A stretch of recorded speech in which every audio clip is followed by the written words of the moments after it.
수험생 여러분 안녕하십니까. 공무원 사회 김기웅입니다. 자, 여러분들 오늘은요 경찰직 1차 해설 강의를 좀 하도록 하겠는데요. 경찰직 1차에서 사회를 선택하신 분들은 국가직이라든가 아니면 서울시 이런 지방직 공무원 시험에 비해서 사회 출제 난이도가 이 경찰직은 좀 약간 더 무난해요. 좀 쉽게 출제가 됩니다. 그래서 경찰직에서 사회를 택하신 분들은 크게 부담 안 가지시고 공부를 하셔도 고득점할 수 있기 때문에, 자, 제가 지금부터 해설 강의하면서 20문제가 어떤 문제들이 출제가 됐고, 그 다음 출제자가 어떤 식으로 함정을 파서 여러분들을 함정으로 유도했는지 이런 것들 분석할 텐데요. 편한 마음 가지고 아마 들어보시고, 그 다음에 선택하신 분들은 꾸준히 하시면 아마 고득점 할 수 있으리라 다시 한번 말씀드리겠습니다. 자, 그러면 한 문제씩 보면서 어떤 문제가 출제가 됐는지 보도록 하겠습니다. 자, 1번. 자, 뭐라고 되어 있냐면 가족의 대화 장면이래요. 이 대화에 대한 문서로 가장 적절한 게 뭐냐 그랬는데, 여기에 요것은 속마음이다 이렇게 나왔죠. 자, 여자를 보니까 뭐라고 되냐. 여보, 고속도로에서 운전하기 힘들지. 가까운 휴게소 커피 한 잔 먹을까? 근데 요 마음은 뭐였냐. 커피 마시면서 대화를 하고 싶다라는, 커피라고 하는 게 이 대화라고 하는 거, 이걸 의미를 한다는 거죠. 의미를 한다. 이게 속마음이었다. 즉 커피에 대해서 대화라는 의미를 부여한 겁니다. 이랬더니 남자가 뭐라고 했냐. 나 괜찮아. 커피 먹으면 시간도 많이 소요되는데. 자, 남자가 지금 여자의 뜻을 지금 모르고 있죠. 자, 여자, 이번 휴게소가 커피 맛이 되게 좋아요. 이번 휴게소가 경치가 좋은데, 자, 경치 구경도 하면서 대화 좀 해요. 이렇게 커피에 대해서 이런 의미를 부여했죠. 근데 남자가 뭐래? 이번 휴게소에서 커피 먹고 가자. 빨리 집에 가서 도착하고 싶은데. 여러분, 지금 서로 커피를 가지고 상호작용을 하고 있는데, 이거 가지고서 여러분 적절하게 분석을 해봐라 이겁니다. 자, 1번 인간은 상황정의에 기초해. 여러분 이렇게 의미를 중시하는 거, 이게 바로 뭐냐면 상징적 상호작용론이죠.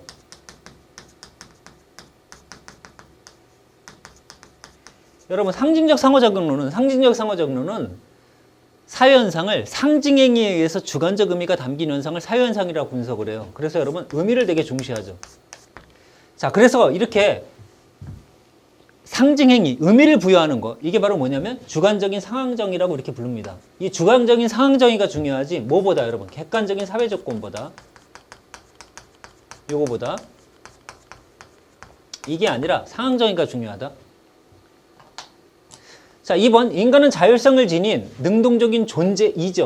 틀렸고요. 그 다음에 가족의 행위에 영향을 주는 사회제도. 여러분 이 제도에다 관심을 갖는 건 이건 거시적 관점인 기능론적 관점과 갈등론적 관점이 그렇습니다.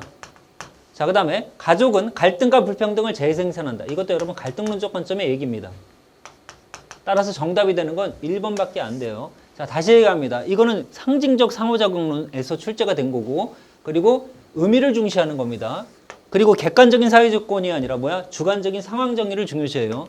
인간을 자율적이며 능동적인 존재라고 봅니다. 그래서 여기가 틀린 거고요. 그죠? 정답은 1번이었죠. 자, 그 다음에 이제 2번 문제로 가보겠습니다. 자, 2번 문제는 뭐냐? 2번 문제는 가나에 상용된 연구 방법이죠, 여러분. 연구 방법. 자, 연구 방법 그러면 두 가지가 떠올라야 됩니다. 뭐하고 뭐가 떠올라야 돼요? 실증제 연구 방법과 해석제 연구 방법. 이 두 가지가 떠올라야 되는데, 실증제 연구 방법과 해석제 연구 방법. 자, 여기 보니까 지금 뭐라고 돼 있냐면, 주제가 지역사회에서 발생하는 폭력의 종류와 빈도고, 그 다음 표본 350명을 대상으로 해서 자료 수집은 설문조사를 했대요, 여러분. 자, 설문조사를 하는 건 무슨 연구입니까? 이건 실증제 연구죠.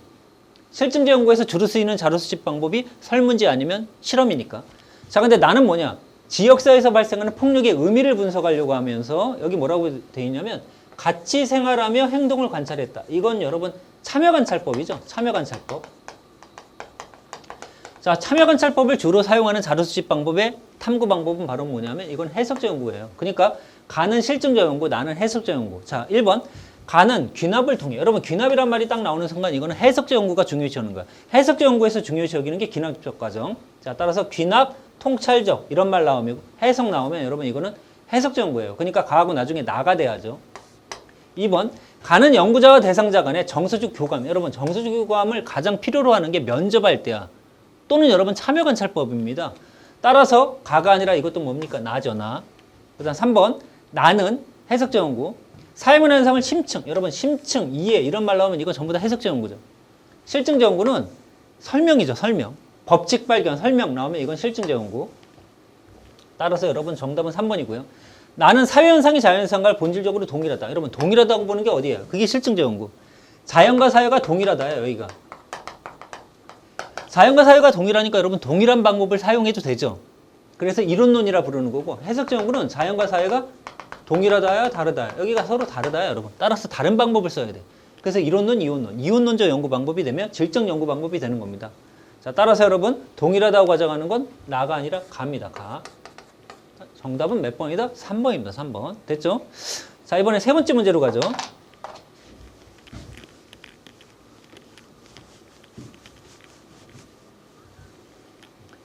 자, 다음은 범죄의 원인을 바라보는 가불의 관점이다. 여러분 이 범죄라고 되어 있는데 범죄도 결국은 이건 사회현상이죠.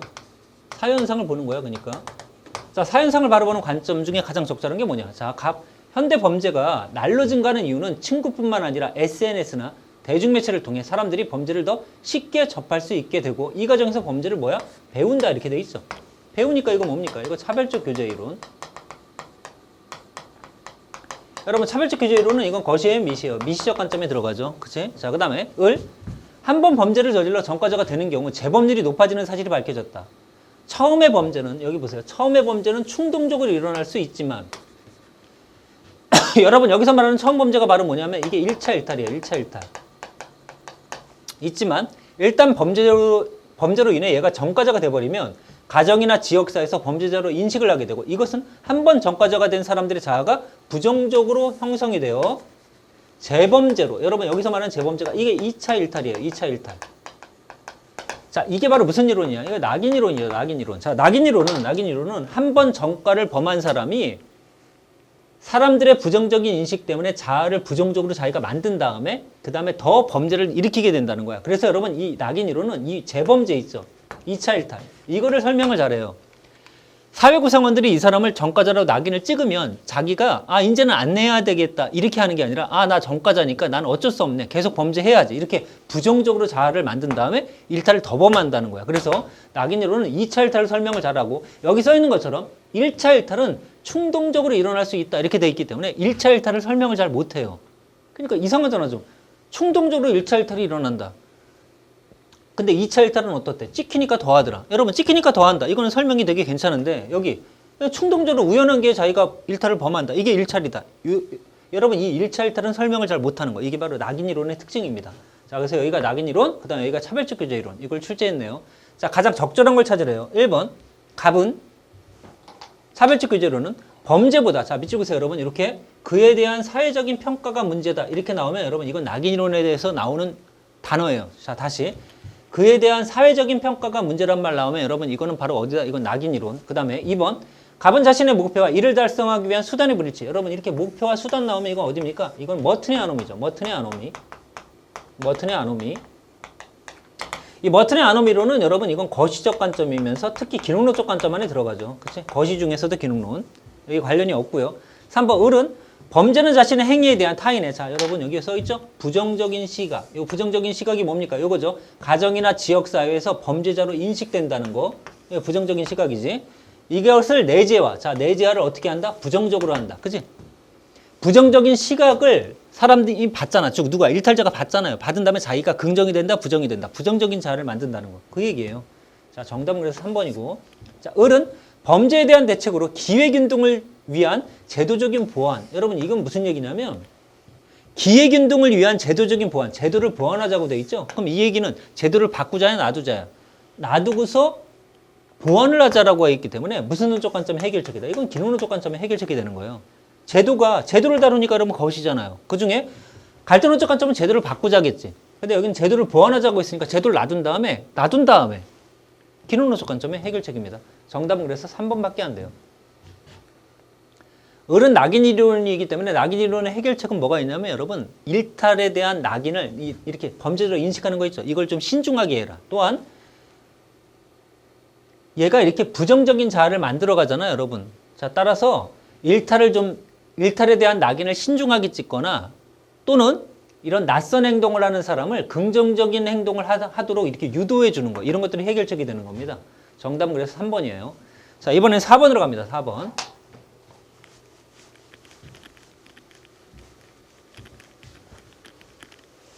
자, 밑줄친 기업부터 리을에 대한 설명으로 가장 적절하지 않은 거. 자, 틀린 걸 찾으래요, 여러분. 틀린 거. 자, 갑은 경찰서에. 자, 경찰서에 기업 요거하고, 그 다음 디귿, 요거 뭡니까? 직장에 있는 축구 동아리. 여러분, 직장에 있는 축구 동아리라는 얘기는 직장 안에 있는 동아리를 말하기 때문에 이건 비공식 조직을 말하는 겁니다. 비공식 조직. 그 다음에 경찰서라고 하는 요거는 공식 조직이겠죠. 그러니까 예를 들어 경찰서 안에, 예를 들면 뭐 강남경찰서 안에 있는 경찰서 직원들이 만든 축구 동아리. 그래야 여러분 그게 비공식 조직이고, 강남경찰서 같은 경찰서는 이건 공식 조직이죠. 자, 그러면 기업과 디귿은 공식 조직이라고 했는데, 기업은 공식 조직이 맞지만 디귿은 공식이 아니라 뭐가 돼야 돼? 비공식 조직이죠. 디귿은 얘는 틀린 거예요. 그래서 1번은 틀렸죠. 적절하지 않은 거. 1번이 답이네. 자, 2번. 니은과 리을은. 니은은 경찰관이고요. 리을은 공격수입니다. 이거는 성취주의다. 자, 갑은 경찰관이며, 갑은 직장에 있는 축구 동아리에 가입해 공격수. 그러니까 공격수나 경찰관은 전부 다 성취주의죠. 누구 입장에서? 갑의 입장에서. 그러니까 2번은 맞는 말이고. 3번. 기업과 디귿은 서로 상호작용을 한다. 기업은 어디입니까? 경찰서죠. 그러니까 경찰서 안에서 협동도 할 수 있고 경쟁도 할 수 있죠. 상호작용. 그 다음에 디귿은 어디입니까? 축구 동아리죠. 축구 동아리 안에서 경쟁도 일어날 수 있고 협동도 일어날 수 있죠. 또한 기업과 디귿은 서로라고 돼 있으니까 경찰서와 이 축구 동아리는 서로 상호작용을 한다. 그럼 맞는 말이죠, 여러분. 왜? 축구 동아리가 경찰서를 위해 도움이 되기도 하고, 그치? 뭐 이런 식입니다. 그래서 상호작용을 한다. 그럼 맞는 말이고. 자, 디귿은 기업에게 부정적인 영향을 미치기도 한다. 이게 무슨 얘기냐면, 여러분, 공식 조직과 비공식 조직이 있는데, 이 공식 조직과 비공식 조직의 출현이 이게 뭐냐면, 이 비공식 조직이라고 하는 거 있잖아요, 여러분. 이게 메이오 교수의, 이 메이오 교수, 하버드에 계셨던 메이오 교수의 호송공장 실험에서 나온 거거든요. 호송공장 실험. 자, 호송공장 실험. 호송공장이라고 하는 게 있는데, 이 호송공장이 관료제, 공식 조직이잖아. 이 관료제에 있는 공식 조직, 호송공장, 얘가 운영을 제대로 하게끔 하기 위해서 축구 동아리를 만들어서 이 호송공장의 운영을 도와주는 거예요, 여러분. 즉, 축구 동아리를 만들어서 호송공장에다가 이런 친목단체 같은 걸 만들어 놨더니 호송공장의 산출량이 늘어나더라요. 즉, 비공식 조직의 출현은 공식 조직의 운영을 도와주기 위해서 나온 겁니다. 산출량을 늘리기 위해서.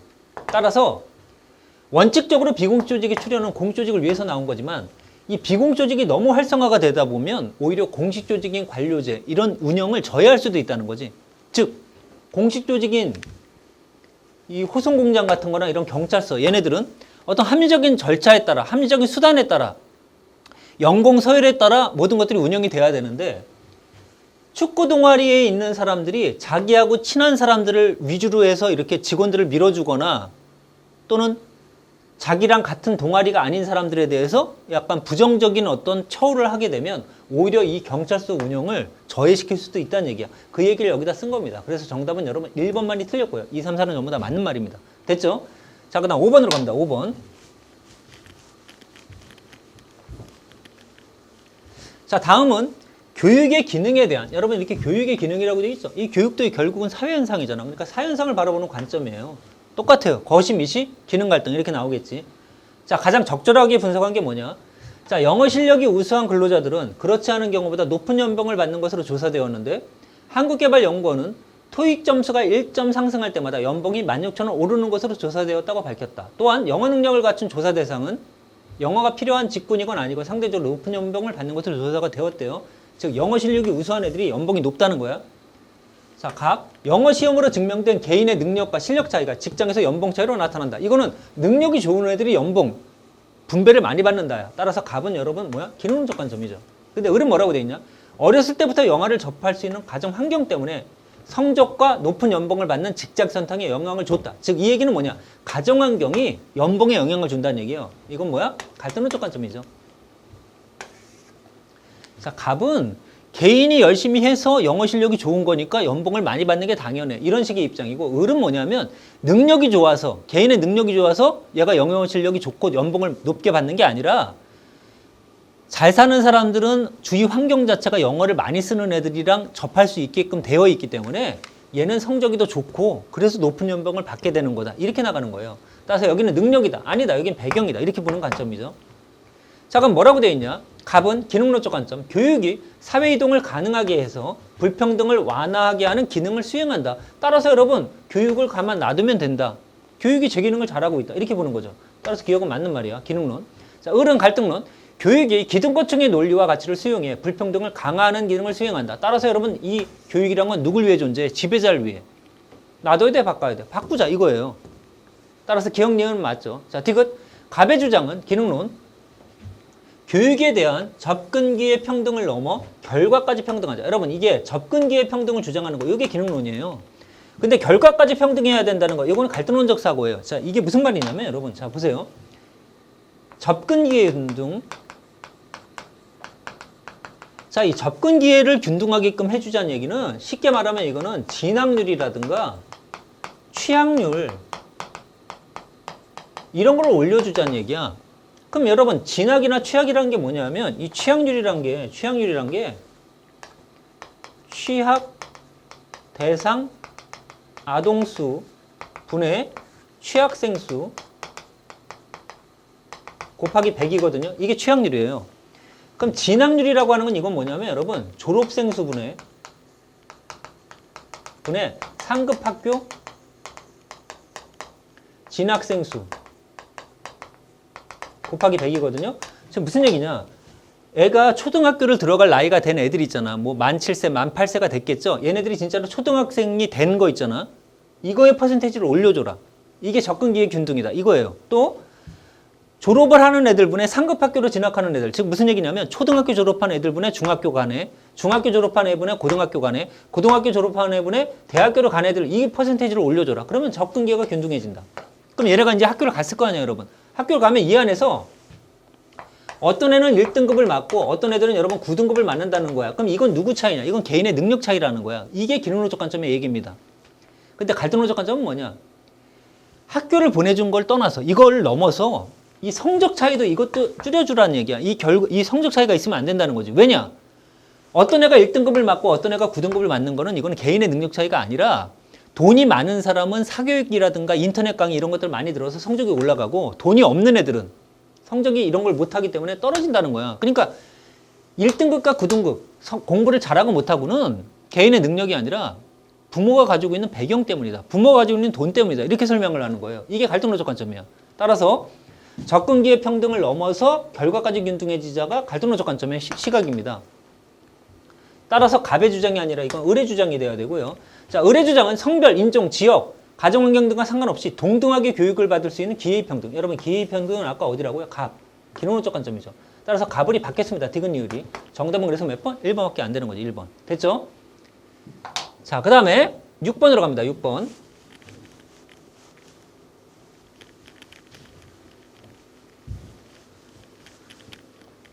자, 다음은 다양한 사회보장제도의 유형들이다. 적절하지 않은 거, 틀린 걸 찾아보래요. 자, 갑은 뭐라고 했냐면 저는 젊은 시절에 경제적으로 어려워 보험료를 납부하지 못해 현재 아무런 연금 혜택도 받지 못해요. 하지만 어려운 상황에 처해 있는 저와 같은 노인도 이제 납부와 관계없이 일정한 소득을 보장받을 수 있게 되었어요. 여러분 이 얘기는 뭐냐면 보험료 납부와 상관없이니까 이거 어려운 사람이야. 어려운 사람인데도 불구하고 일정한 소득을 보장받을 수 있다니까 국가가 다 해준다는 얘기죠. 따라서 이 갑은 뭐야? 그냥 공공부조죠. 자, 을은 뭐냐?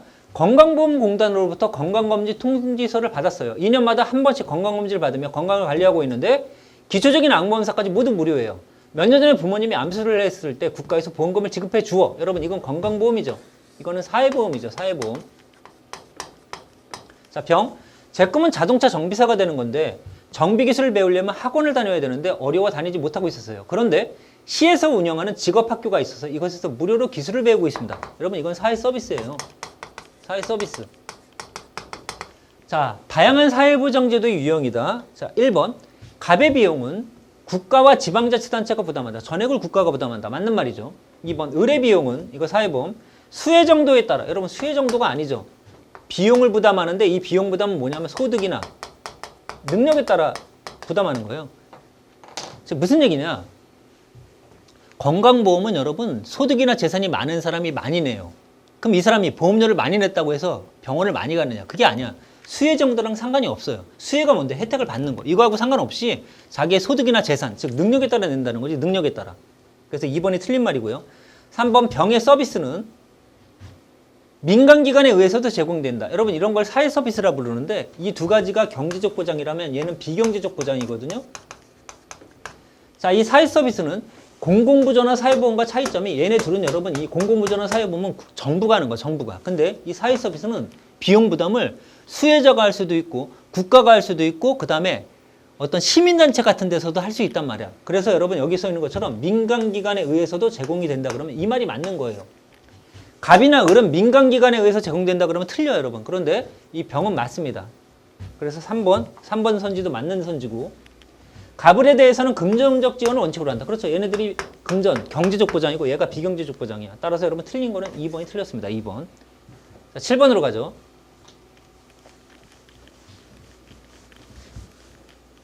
다음은 문화에 대한 관점이다. 가장 적절한 걸 찾아봐라. 자, 문화에 대한 관점이라고 나왔죠. 여러분, 문화에 대한 관점이면 비교론, 총체론, 그 다음 상대론 셋 중에 하나일 텐데 여기 문제가 이렇게 나왔어요.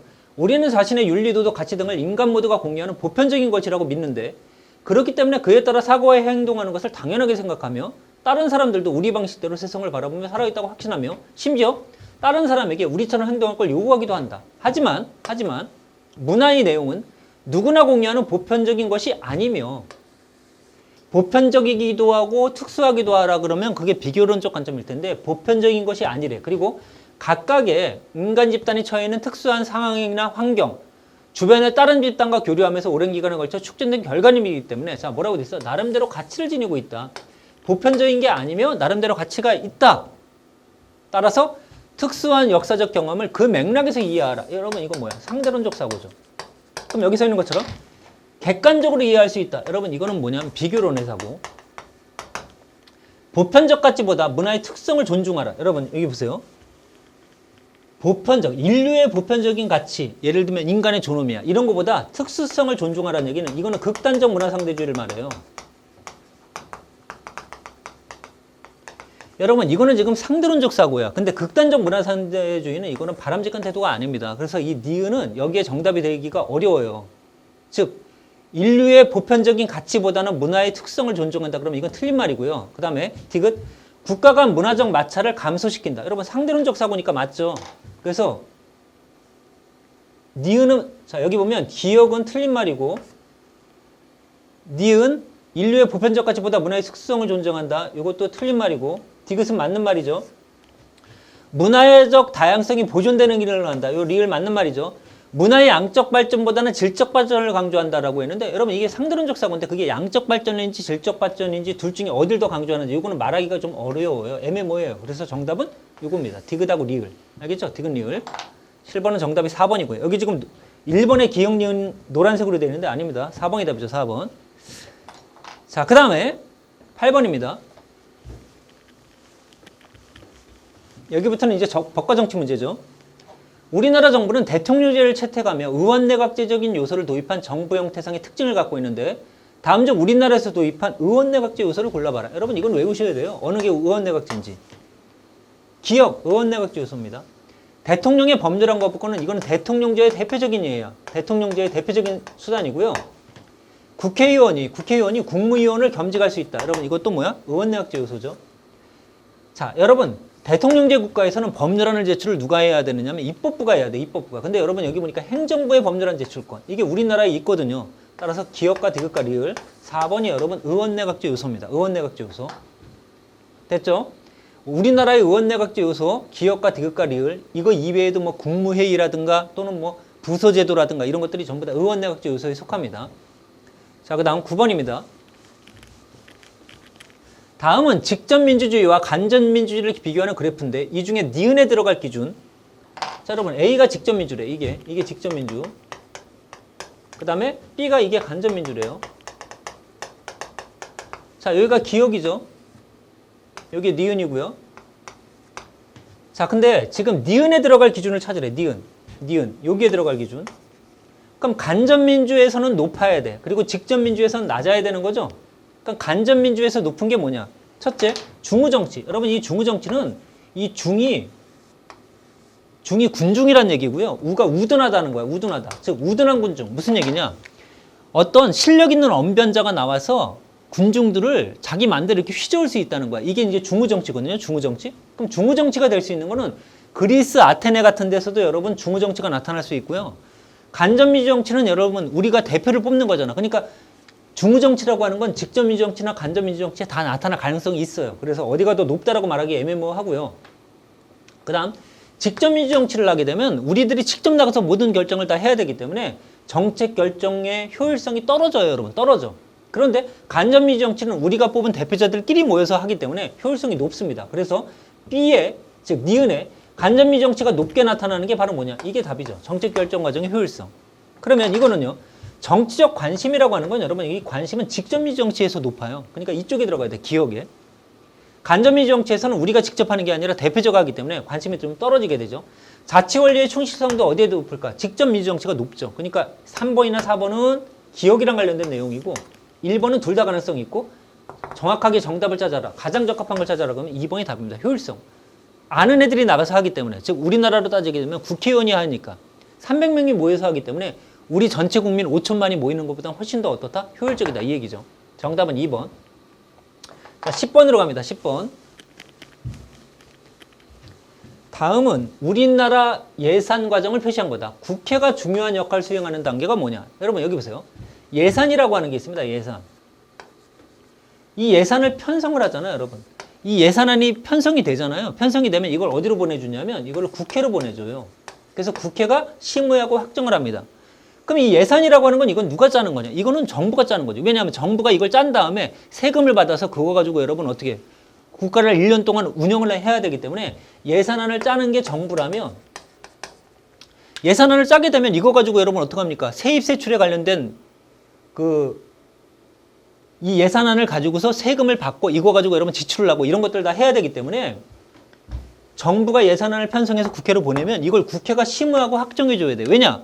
우리가 예산안이 짜지면 우리가 세금을 내야 되거든. 근데 우리가 직접 하지 않고 누가 하는 겁니까? 국회가 해주는 거죠. 간접민주정치니까 우리나라가. 자, 그 다음에 국회가 이걸 심의 확정했으면 다시 정부로 보내는 거야. 그럼 이 정부가 이걸 가지고 어떻게 이걸 집행을 하는 거죠. 예산을. 그 다음 집행이 끝나면 예산하고 결산에 대해서 이 예산에 대한 결산을 확인을 해. 이거 누가 하냐면 감사원이. 그리고 이 감사원이 감사한 결과 있잖아.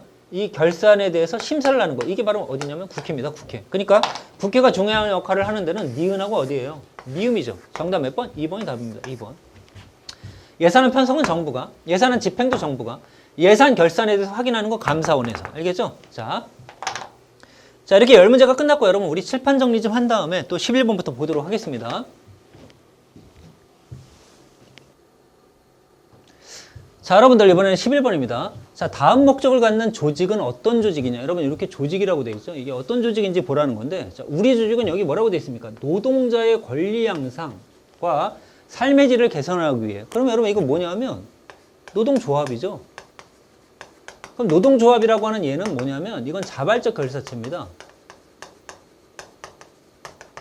면서 요거 이익집단에 속해요. 이익집단.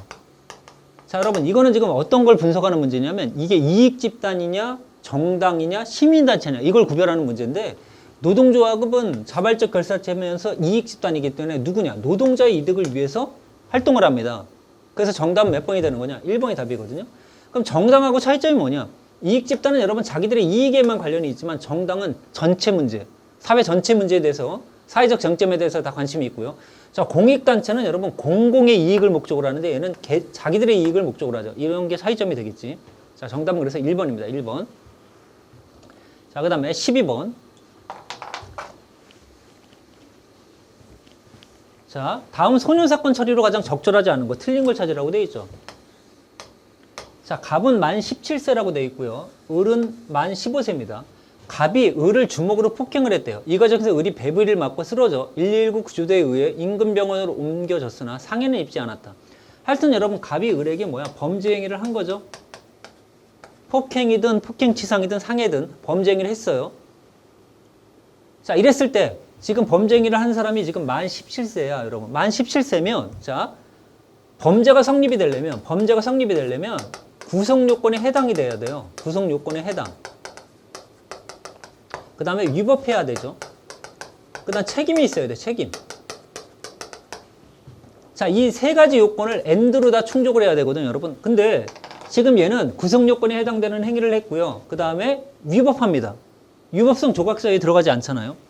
그 다음 이 책임이 얘가 만 14세가 넘어가야 돼. 근데 지금 만 17세입니다. 따라서 어때요? 범죄 구성 요건을 다 충족했어요. 그러니까 범죄야, 범죄인데. 자, 틀린 걸 찾으래. 1번. 형사처분에 대해서 특별한 조치를 할 수 있느냐? 할 수 있죠. 왜? 예를 들면, 만 18세 미만인 경우에는 사형이라든가 무기징역이라든가 무기금고 이런 거 대신에 15년에 처하게 돼 있잖아요. 이렇게 특별한 조치를 할 수 있다. 맞는 말이고요. 검사는 결정전 조사를 할 수 있습니다. 판사는 판결전 조사라는 거고 검사는 결정전 조사. 맞는 말이고요. 자, 기소유예를 선도를 조건으로 조건부 기소유예를 할 수 있거든요, 여러분. 그래서 기소유예 범위를 넓혀놨어요. 이게 소년범에 대한 얘기고요. 법원의 소년부는 이렇게 나왔죠, 여러분. 이게 함정을 자주 파는 겁니다. 이거 틀린 말이에요. 얘가 지금 범죄를 범하게 되면 검사는 얘를 형사법원에다가 기소할 수도 있고요. 아니면 가정법원 소년부로 보낼 수도 있어. 여기가 가정법원 소년부야. 법원 소년부, 가정법원 소년부. 가정법원 소년부에서는 여러분 거기는 형사처벌을 하는 게 아니라요. 보호처분을 합니다. 보호처분. 이렇게 가정법원 소년부라고 하면 형사처벌이란 말이랑 나올 수가 없어요, 여러분. 그럼 가정법원 소년부는 뭔데? 보호처분. 그럼 얘가 형사처벌을 받으려면 여기가 뭐가 돼야 된다? 여기가 형사법원. 알겠죠? 자, 따라서 4번이 틀린 겁니다. 4번. 자, 그 다음에 이제 13번으로 가겠습니다. 13번. 자, 다음은 결혼과 이혼에 관한 지문이다. 기억에서 니을 중에 옳은 걸 골라라. 옳은 거. 가장 적절한 걸 찾아보래요. 자, 소꿉 친구였던 갑과 을이 자라면서 사랑하는 사이로 발전을 해서 두 사람은 결혼을 약속했고, 여기 보세요. 혼인신고를 하려고 구청에 갔대요. 그랬더니 구청 직원이 뭐라고 하냐. 자, 얘는 만 18세, 얘도 만 18세인데, 만 18세면 부모나 후견인의 동의가 필요하대. 지금 무슨 얘기냐면 얘네들이 이건 미성년자예요, 미성년자. 성년자가 만 19세잖아요, 여러분. 그러니까 만 18세니까 지금 미성년자거든요. 미성년자는 혼인할 수 있냐, 없냐? 있어요. 몇 세가 넘어가면. 만 18세 이상이 되면 혼인이 가능해. 단, 법정 대리인의 동의를 받아야 돼. 동의를. 그러니까 결국 갑부모가 동의를 안 했대. 여러분, 근데 여기서 얘가 갑부모가 동의를 안 했다라고 되어 있는데, 자, 의뢰부모는 동의를 했죠. 그럼 얘는 동의를 했지만 얘가 동의를 안 했으니까 이거는 혼인신고 지금 요건을 충족하지 못한 거잖아요, 여러분. 둘 다 동의를 해야지. 그래서 기억은 맞지만 요건 틀린 말입니다. 부모가 동의를 해줘야 돼. 결혼 6년 차인 병과 정은 결혼 생활 중에 서로 다툼이 자주 생겼고 결국은 이혼을 결심했답니다. 우선 이들은 결혼 생활 중에 취득한 재산에 대해 분할을 하고, 자, 만호세라고 돼 있죠. 양육자잖아, 양육자. 즉, 양육자를 정해야 됩니다. 만 5세 아들이 있기 때문에 양육자를 정해야 돼요. 근데 양육자를 병으로 정하고서 정액의 면접교섭권의 시기와 장소들을 정했대요. 그 후 구청의 협의위원, 여러분 이게 지금 협의위원이죠. 협의위원은 어떻게 해야 되느냐면 구청에 신고를 해야 효력이 있어요. 그런데 협의위원의 의사를 법원에서 확인받아야 돼. 법원에서. 그럼 법원은 이렇게 자녀가 있잖아요, 여러분. 이렇게 양육해야 될 자녀가 있으면 3개월. 양육할 자녀가 없으면 1개월 동안 협의위원인 경우에는 양육할 자녀가 있을 때는 3개월 아니면 없으면 1개월 동안 어떻게 자기들이 이혼을 진짜 할지 말지를 다시 한번 생각할 기간을 줍니다. 그런데 협의이혼일 때만 그렇지 이게 재판상 이혼이면 여러분 이런 기간이 필요가 없어요. 근데 이거를 우리가 이혼 숙려기간이라 이렇게 부르거든요. 이혼 숙려기간. 이런 기간을 숙려기간. 근데 재판상 이혼은 여러분 이혼 숙려기간이 필요가 없어. 그래서 여러분 요즘에는 이렇게 협의상 이혼을 안 하고 재판상 이혼으로 바로 갑니다. 그러니까 생각을 해봐요, 여러분. 서로 간에 이렇게 막 다툼을 한 다음에 이혼까지 결심을 하면 이게 지금 말로만 이렇게 나와 있지 굉장히 막 심각한 상황들이 계속 반복이 될 거 아니야, 여러분. 그래서 이혼을 하기로 했는데 법원에 갔더니 3개월, 이 얘는 3개월이고요, 지금. 피양육자가 있으니까 3개월이나 1개월 동안 양육자가 없을 때는 1개월이라고 했잖아. 3개월이나 1개월 동안 이혼 숙려 기간 좀 생각 좀 해봐라 이래버리면 어때요? 이혼할 수 있는 그런 심각한 상황을 3개월이나 1개월을 더 해야 된단 말이지. 그래서 이걸 피하기 위해서 요즘은 재판상 이혼으로 갑니다. 자, 그럼 여기서 지금 맞는 걸 찾아보래요, 여러분. 기억하고 니은 중에 니은은 갑의 분모가 동일 안 했으니까 이거 틀린 말이고 기억은 맞는 말이고 여기서는 여러분 양짝을 병으로 정하고 면적계 소건의 시기와 장소를 정했다 그러면 여러분 이건 협의이온이니까 정할 수 있죠. 협의에 의해서 이런 게 정해지지 않을 때 이제 법원에서 정해주는 거야. 그 다음에 구청에 협의이온을 신청해 신청일 당일부터 이혼 상태라고 돼 있는데 여러분 구청에 신고하는 건 맞지만 뭐가 빠졌다. 법원에서 이혼 의사 확인을 받고 숙려 기간을 지나야 돼. 그러니까 여러분 요 리을번은 틀린 겁니다. 그러니까 답이 될 수 있는 건 기역과 디귿. 요게 답이죠. 니은은 갑의 분모의 동의가 필요했기 때문에 이거 틀린 말이고 리을은 법원의 확인 절차를 거치지 않았기 때문에 틀렸죠. 자, 정답은 1번. 자, 이번에 14번으로 갑니다. 14번. 자, 다음은 독점 시장에 대한 그래프이다. 이 그래프를 보고 독점에 의해 손실되는 사회적 잉여가 뭐냐? 여러분 보세요. 지금 경쟁 가격이라고 되어 있습니다. 경쟁 가격이 여기입니다. 즉 가만 놔뒀다면 거래가 여기에서 거래가 이루어지고 여기에 가격이 정해질 거예요, 여러분. 그런데 독점은요. 독점은 경쟁 거래량보다 적은 생산량을 택해서 생산을 하고요. 그다음 가격을 더 높게 받아. 그래서 경쟁 거래량보다 거래량이 작아지면서 경쟁 가격보다 가격이 높아져요. 이래야만 여러분 독점이 이윤이 극대화가 실현됩니다. 그러면 여러분 국가의 입장에서 봤을 때는 경쟁 거래량보다 적게 생산하니까 놔둬야 돼, 규제해야 돼. 규제를 하려고 해야죠. 그래서 독점 규제 및 공정 거래에 관한 법률을 통해서 규제를 하는 거거든요. 자, 그러면 손실이 어디가 있느냐? 자, 보세요, 여러분. 국가가 나서지 않았다면 이만큼이 생산자 잉여고 이만큼이 소비자 잉여예요. 그런데 독점이 생김으로 인해서 거래가 여기서밖에 이루어지지 않기 때문에 요만큼만이 소비자 잉여고 이만큼이 생산자 잉여예요. 그러면 어디가 사라지느냐? 요만큼이 사라져버린 거야. 요만큼이 왜 사라지느냐? 거래가 지금 되질 않잖아요, 여러분. 그러니까 독점이 안 나타났으면 이 큰 삼각형만큼이 사회적 후생일 텐데 독점이 돼서 거래가 요만큼만 일어나다 보니까 요 삼각형이 사라져버리는 거예요. 그래서 사회적 잉여 중에 손실되는 게 뭐냐? 그러면 요 삼각형이니까 지어보면 어디입니까? C하고 D죠. C하고 D. 요게 답이 되는 거죠. 정답은 3번입니다. 3번. 됐죠? 그럼 ABC는 뭐냐? ABC는 요거는 독점이 나타나기 전인 경쟁 시장에서의 소비자 잉여가 ABC고요. 그 다음에 ABCD 이거는 뭐 상관없죠, 여러분. 요 CD가 지금 사라진 거니까. 자, 그 다음 15번으로 갑니다. 15번. 자, 다음은 경쟁의 정도에 따라 시장을 구분한 것이다. 빈칸의 기역, 니은 시장의 특성. 여기 보면 경쟁의 정도에 따라 시장의 종류를 나누는데 여기가 불안정 경쟁 시장이고요. 불안정 경쟁 시장이 지금 세 가지가 들어가 있어. 과점, 독점. 그럼 여기는 뭐야? 독점적 경쟁이 들어가겠지. 그럼 여러분 여기는 뭐가 될까요? 여기는 당연히 완전 경쟁이죠. 완전 경쟁 시장. 그러니까 완전 경쟁이 기역이고 니은이 독점적 경쟁입니다. 자, 가장 적은 거야.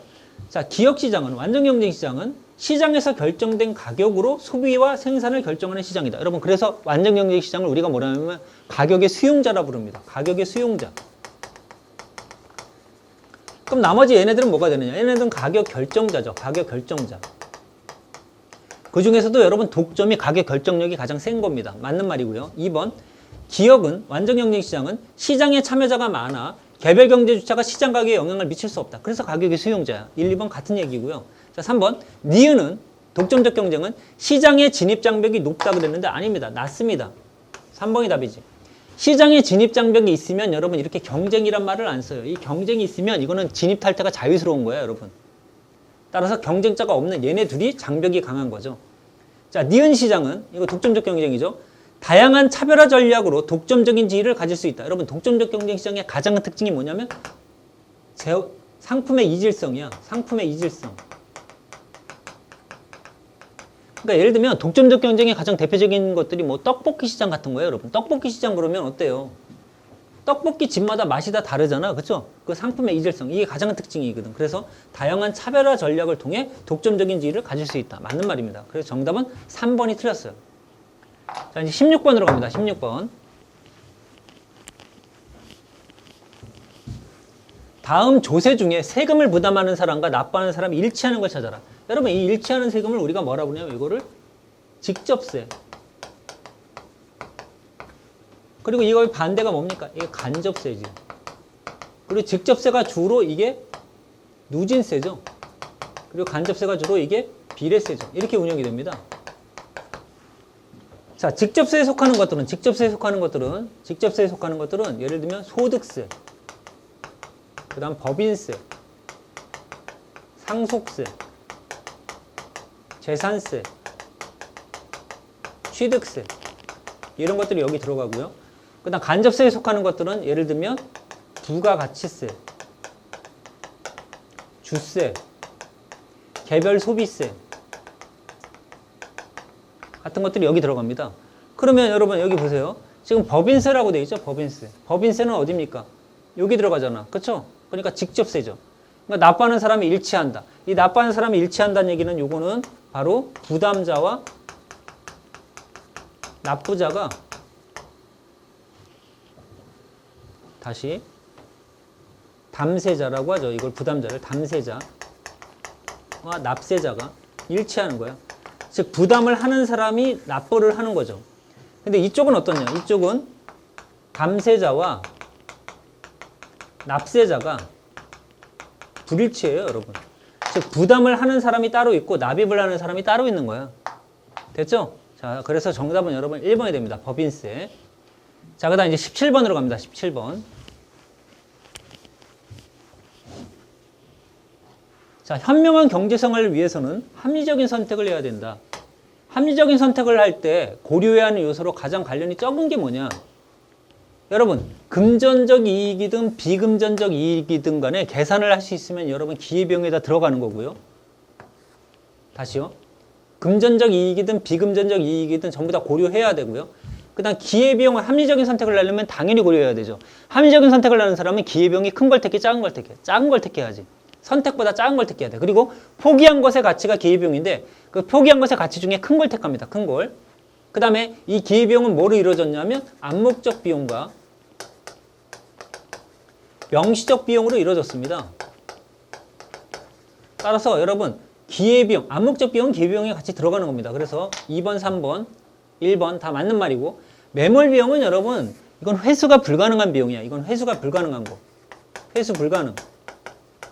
이건 회수가 불가능하기 때문에 합리적인 선택을 할 때는 고려하면 안 돼요. 그래서 정답이 4번입니다. 4번. 자, 예를 들면 요즘 같은 때는 여러분 이렇게 스마트폰을 가지고 우리가 영화를 보잖아. 스마트폰 가지고. 그런데 예전에는 티켓을 구매했어야 뭘 봅니까? 영화를 보잖아요. 그럼 어떤 사람이 예를 들어 티켓을 구매해가지고 영화를 보러 갔는데 티켓을 잊어버린 거야. 잃어버렸어. 잃어버리면 여러분 예를 들면 영화 티켓이 10,000원이라고 하면 영화 티켓을 새로 사기 전에는 영화를 못 보는 거예요. 그럼 이 경우에 자기가 영화 보기 위해서 여기까지 왔을 때 그 들어간 비용이라든가 이런 것들은 고려하면 안 되지. 지금 현재 순간에서 자기가 영화를 보기 위해서 치러야 되는 비용하고 즉 기회비용과 그 다음에 자기가 영화를 봤을 때 얻어지는 그 이익 있죠. 이거를 지금 따져봐야 되거든. 그러니까 이때 잃어버린 그 영화표값 10,000원 이게 아까우니까 난 무조건 영화를 봐야지. 이런 거는 여러분 합리적인 선택이 아닙니다. 자, 다시 얘기하면 여러분이 지금 경찰직 공부를 하고 있는데 현재 순간에서 경찰직 공부를 하게 되면 명시적 비용이 들어갈 거 아니에요. 그 다음에 여러분이 경찰직 공부를 하다 보니까 다른 걸 못 하잖아. 포기한 게 있겠죠. 그게 기회비용이야. 이걸 고려해야 돼. 여러분이 나중에 이 경찰직을 지금 선택함으로 인해서 얻을 거하고 지금 따져봐야 되는데 여기서 여러분이 여태까지 공부한 거 있잖아. 내가 여태까지 경찰직 공부를 했는데 이거 너무 아깝다. 여러분 이거는 합리적인 선택에선 고려하면 안 돼. 왜? 이건 이미 회수가 불가능한 돈이거든. 됐죠? 그래서 매몰 비용은 고려하면 안 됩니다. 자, 그 다음 18번입니다. 18번. 자, 다음은 배제성과 경합성을 기준으로 재화를 4가지 유형으로 구분한 건데 리을 재화. 리을은 뭐냐? 배제성도 없고 경합성도 없죠. 그러니까 이거 순수 공공재는 비배제성과 비경합성을 가지고 있는 거야. 배제성도 없고 경합성도 없는 거. 자, 둘 다 있는 이 동그라미 기억이 뭡니까? 이게 사적재죠. 사적재. 사적재는 배제성과 경합성이 다 있는 거고. 자, 얘는 배제성은 없는데 경합성은 있어요. 이런 경우가 여러분 공유자원이죠. 공유자원. 그다음 여기 배제성은 있는데 경합성이 없는 경우 이런 게 요금제에 의해서 운영이 되는 것들이죠. 예를 들면 뭐 케이블 TV 같은 거, 케이블 TV, 인터넷 이런 거. 자, 근데 일단 리을에 대한 설명이래요. 자, 그럼 기업이 리을 제화를 생산해. 순수 공률 생산에 이율을 얻을 수 있을까 없을까? 없죠. 왜? 배제성이 없으니까. 맞는 말이고. 리을 제화는 무임승차 현상이 발생을 하죠. 맞는 말입니다. 왜? 배제성이니까. 배제성이 있어요, 없어요? 없으니까. 배제성이 없기 때문에 무임승차 하더라도 배제를 할 수가 없는 거야. 그러니까 발생하죠. 일반적으로 정부가 세금으로 직접 리을제화를 공급하죠. 순수공제는 일반 기업이 생산 안 하려고 하기 때문에 일반적으로 정부가 세금으로 만들죠. 정부의 재원이 부족한 경우에는 오히려 민간 사업자가 참여해서 리을제화를 공급하기도 하죠. 여기에 대해서 이제 국가가 어떤 특혜를 주거나 이렇게 하겠지. 자, 정답은 2번입니다. 2번. 자, 그다음 19번. 경상수지가 적자가 생겼다. 여러분, 이 경상수지에 속하는 게 뭐냐면 상품, 서비스, 그 다음에 이전소득, 그 다음에 본원소득. 이렇게 네 가지가 있는데 상품 수지, 서비스 수지, 이전 수지, 그 다음 본원소득 수지 이렇게 네 가지가 있는데요. 이게 지금 적자가 났다는 얘기는 쉽게 말하면 이런 상품 수지 이런 것들이 적자가 됐다는 거야. 적자. 그러면 여러분 적자란 얘기는 외화의 유입과 유출 중에 적자니까 여러분 유출이 많은 거야. 유입보다. 그럼 여러분 유출이 많다는 얘기는 유출이 많다는 얘기 유입이 안 돼 있다는 얘기거든요. 그러면 여러분 생각해봐. 여러분이 이런 스마트폰 같은 거를 수출을 해서 달러를 받아야 되는데 받은 게 별로 없는 거야. 만약에 달러를 많이 받았다면 이 받은 달러 가지고 뭐야 여러분 원화로 교환을 했겠죠. 그럼 시중에 원화가 많아질 거 아니야. 그럼 물가가 상승이 일어나고 통화량의 증대가 일어났을 거예요. 그런데 지금 경상수지가 적자가 됐다는 얘기는 여러분 시중에 지금 돈이 별로 안 돌아다니는 거예요. 자, 돈이 별로 안 돌아다니기 때문에 뭐야 국내 통화량이 감소죠. 돈이 별로 없다 보니까 돈의 가치는 올라가지. 그러나 물건의 가치는 떨어지겠죠. 그래서 물가가 안정되는 겁니다. 여러분 이렇게 거래가 지금 수출이 안 된 건데 국민소득이 증가할 수가 없죠. 국민소득이 오히려 감소하겠지. 여러분 이렇게 경상수지가 적자가 돼버리면요. 대외적인 신인도가 하락을 해요. 그러니까 쉽게 말하면 우리나라가 수출이 많이 되면 외국에서 봤을 때 이 나라는 굉장히 경기도 좋고 이렇게 생각을 하겠지만 우리나라가 수입이 많고 경기 수출 같은 게 별로 없으면 달러도 별로 안 가지고 있고 이러기 때문에 대외 신인도가 하락을 하기 때문에 외국인의 투자는 오히려 감소될 소지가 커요. 그러니까 정답이 되는 건 몇 번? 2번밖에 안 됩니다. 2번. 자, 그 다음에 20번. 실질적으로 이 국제수지에 관한 문제는 좀 어렵게 출제가 되는데 여기서 보면 아주 단순하게 출제가 됐죠. 경찰직 문제가 그렇게 어렵게는 출제 안 되기 때문에 여러분들 편하게 공부하시면 된다 했죠. 자, 20번. 다음 지문은 경제정책에 대한 상반된 주장인데 가장 적절한 거 맞는 게 뭐냐? 경기 침체가 있대요. 지금 디플레이션 상태야. 어떻게 해야 될까? 그랬더니 답이 뭐냐? 가계는 저축을 줄여라. 그리고 소비를 늘려라. 그리고 그게 안 되면 자 뭐예요? 정부가 빚을 얻어서라도 적극적으로 돈을 풀어라. 이건 정부 개입이지. 정부의 개입. 그죠? 개입주의야. 개입주의. 자, 근데 그럼 뭐라고 돼 있냐? 그런 정책이 당장은 효과가 있을지도 모르지만 그런 정책이란 건 이거죠. 정부가 빚을 얻어갖고 돈을 풀어라. 장기적으로는 물가만 인상시킬 뿐 효과가 없어요. 정부가 빚을 얻어서 지출을 늘리다가 나중에는 더 큰 문제가 생깁니다. 따라서 정부는 개입을 자제하고 뭐야? 시장이 알아서 해라. 이건 뭐야? 정부 불개입. 정부 개입주의. 이거는 큰 정부겠죠? 그럼 이거는 뭐야? 작은 정부지. 작은 정부. 그럼 이 큰 정부 주장하는 쪽이 어디입니까? 이게 케인즈 쪽이겠죠? 그럼 이 작은 정부가 어디겠습니까, 여러분? 이쪽이 프리드만이나 아니면 뭐야? 애덤 스미스 쪽이겠죠? 자, 그러면 을은 정부 불개입이야. 을이 수정자본주의에 부합한다. 여러분 수정자본주의는 케인즈잖아. 케인즈. 그러니까 갑이 을보다 이렇게 가야죠. 그러니까 기억 틀렸고 갑이 경제 약자를 배려한다. 여러분 경제 약자를 배려하려면 국가가 개입해야 되잖아. 그러니까 정부 개입. 갑이죠. 그러니까 니은은 맞지. 을이 시장의 조절 기능을 더 신뢰하죠. 맞죠? 갑이 사람들의 성취 의욕과 기술 개발을 자극한다. 여러분, 사람들의 성취 의욕이나 기술 개발을 자극하려면 국가가 개입하지 않고 놔둬야 돼. 놔둬야 기술 개발한 기업들이 혜택을 많이 보는 거고 그래야만 여러분 성취 의욕이 올라가게 되죠. 따라서 여러분, 갑이 을보다가 아니라 자, 갑이 을보다가 아니라 을이 갑보다 이래야 돼요. 여기도 틀렸습니다. 이것도 앞뒤가 바뀌었죠. 그러니까 정답이 되는 건 니은 디귿밖에 안 됩니다. 자, 이렇게 해서 우리가 20문항을 이렇게 다 풀어봤는데 여러분 20문항을 풀어봤는데 지금 경제에 해당되는 문제가 20번부터 14번까지 그러니까 14, 15, 16, 17, 18, 14, 15, 16, 17, 18, 19, 20 총 7문제 7문제가 여러분 경제 문제였고요. 그 다음에 법과 정치 문제가 13, 12, 11, 10, 9, 8, 7 그러니까 총 7문제가 이게 사회문화 문제였어요. 사회문화. 그리고 6문제가 여러분 법과 정치에서 출제가 됐거든요. 법과 정치. 그래서 자 다시 분석하면 사회문화 7문제, 그 다음에 경제 7문제, 그리고 6문제가 법과 정치가 출제됐던 게 올 1차 경찰직 1차 시험이었습니다. 자 그래서 여러분들이 문제가 출제가 됐을 때 제가 아까도 말씀드렸지만 다른 시험에 비해서는 되게 좀 무난하게 출제가 됐기 때문에 사회를 택하시면 아마 여러모로 좀 유리할 수 있다는 생각이 좀 듭니다. 알겠죠? 자 수고 많이 하셨고요. 여러분 다음번에는 경찰직 2차 문제 가지고 여러분들 또 찾아뵙도록 하겠습니다. 자 수고하셨어요.